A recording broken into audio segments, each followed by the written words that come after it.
How do you keep a fashion brand financially successful? Some professionals would say that the business plan should come before your designs.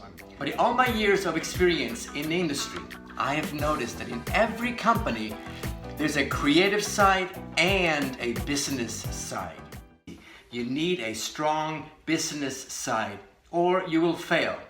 I have designed this class to position you to win at the business of fashion.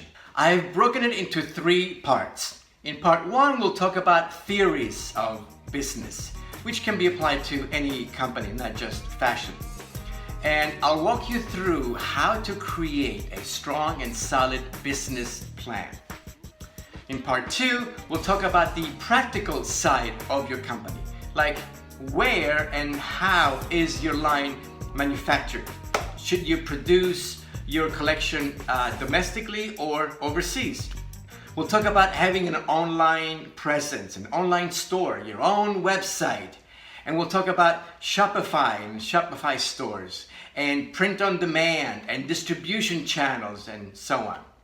And then in part 3, we'll talk about creating a vision for your company and a purpose and a mission statement. It's important to know why you do what you do.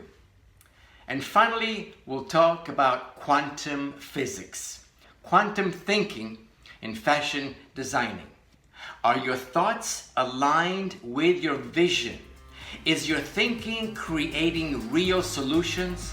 Are your actions moving your brand forward in the global marketplace? Let's get to work. I will see you in class. Welcome to Fashion Premier Academy. I will see you in class.